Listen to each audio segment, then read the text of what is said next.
ಕಾಂಗ್ರೆಸ್ಸಿನ ಶಾಸಕರುಗಳು, ಕಾಂಗ್ರೆಸ್ಸಿನ ನಾಯಕರುಗಳು ಸ್ಪೀಕರ್ ಮಾಡಿದ್ದು ಕರೆಕ್ಟ್ ಆಗಿದೆಯಲ್ಲ ಅಂತ.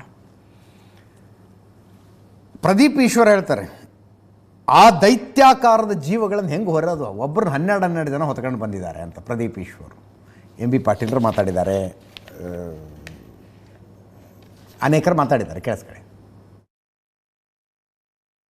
ನಮ್ಮ ಸ್ಪೀಕರ್ ಅವರು 18 ಜನ ಮಾಡಿದ್ದಾರೆ, 6 ತಿಂಗಳು ಒಳ್ಳೆ ತೀರ್ಮಾನ.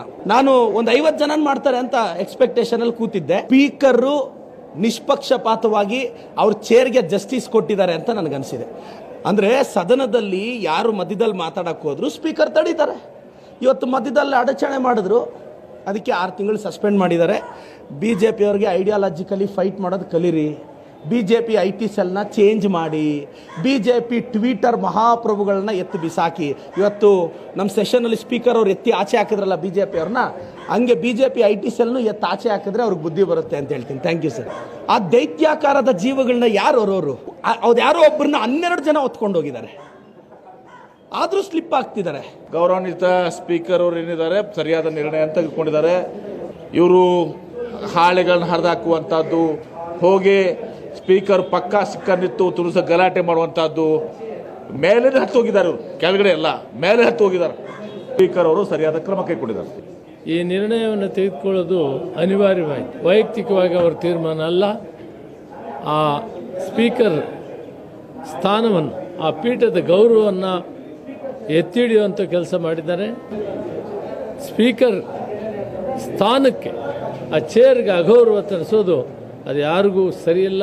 ಆದ್ದರಿಂದ ಇವತ್ತು ನಮಗೆ ಇದರಿಂದ ಮನಸ್ಸಿಗೆ ಸಮಾಧಾನ ಇಲ್ಲ.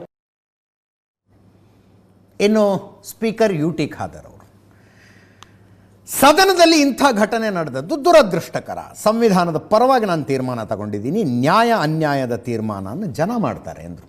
ಅದನ್ನೊಂದು ಕೇಳಿಸ್ಕೊಳ್ಳಿ. ಯಾವ ರೀತಿ ಆ ಸಂವಿಧಾನದ ಪೀಠಕ್ಕೆ ಅಗೌರವ ಸಂದಿದೆ ಅದೆಲ್ಲ ಜನ ಇವತ್ತು ನೋಡಿದ್ದಾರೆ.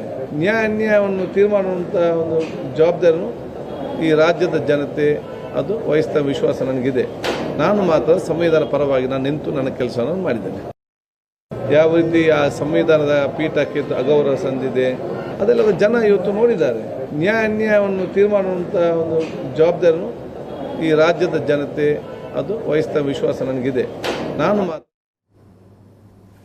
ನೋಡಿ, ಇವರೆಲ್ಲ ಈ ಹನಿ ಟ್ರ್ಯಾಪ್ ವಿಷಯದಲ್ಲಿ ಏನು ತನಿಖೆ ಮಾಡ್ತೀರಿ ಹೇಳಿ, CBI ತನಿಖೆ ಕೊಡ್ತೀರಾ, ಸಿಟ್ಟಿಂಗ್ ಜಡ್ಜ್ ನೇತೃತ್ವದಲ್ಲಿ ತನಿಖೆ ಮಾಡ್ತೀರಾ ಅಂತ ಜೋರು ಹೋರಾಟ ಮಾಡ್ತಿದ್ದಾಗ ಮಧ್ಯದಲ್ಲಿ ಯಾದಿ ಮೇ ಶಾದಿ ಅನ್ನೋ ರೀತಿಯಲ್ಲಿ ಈ ಮುಸ್ಲಿಮರಿಗೆ 4% ಮೀಸಲಾತಿಯ ಮಸೂದೆ ಏನಿತ್ತಲ್ಲ, ಸರ್ಕಾರಿ ಗುತ್ತಿಗೆಗಳಲ್ಲಿ 4% ಗುತ್ತಿಗೆಗಳನ್ನು ಕಂಪಲ್ಸರಿಯಾಗಿ ಮುಸ್ಲಿಮರಿಗೆ ಕೊಡಬೇಕು ಅನ್ನುವ ಪ್ರಸ್ತಾವನೆಯನ್ನು ಬಜೆಟ್ನಲ್ಲಿ ಏನು ಮಂಡನೆ ಮಾಡಿದ್ರಲ್ಲ, ಅದನ್ನು ಪಾಸ್ ಮಾಡ್ಕೊಂಡ್ಬಿಟ್ರಿ. ಇವತ್ತು ಗಲಾಟೆ ಮಧ್ಯದಲ್ಲಿ ಗಲಾಟೆ.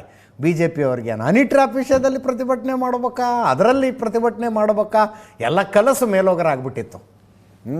ಗಲಾಟೆಯ ಮಧ್ಯದಲ್ಲಿ ಆ ಬಿಲ್ಲನ್ನು ಮಂಡನೆ ಮಾಡಿ, ಹೌದು ಅನ್ನುವರು ಹೌದು ಅನ್ನಿ, ಇಲ್ಲ ಅನ್ನುವರು ಇಲ್ಲ ಅನ್ನಿ ಧ್ವನಿ ಮತದ ಮೂಲಕ ಅಂಗೀಕಾರವಾಗಿದೆ ಅಂದ್ಬಿಟ್ರು. ವಿಧಾನಸಭೆಯಲ್ಲೂ ಆಯಿತು, ವಿಧಾನ ಪರಿಷತ್ನಲ್ಲೂ ಆಯಿತು. ಎರಡೂ ಕಡೆ.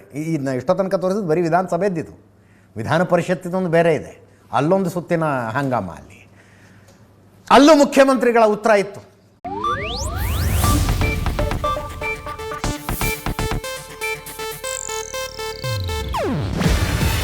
ಇದು ಏಷ್ಯಾನೆಟ್ ನ್ಯೂಸ್ ನೆಟ್ವರ್ಕ್ ಪ್ರಸ್ತುತಿ.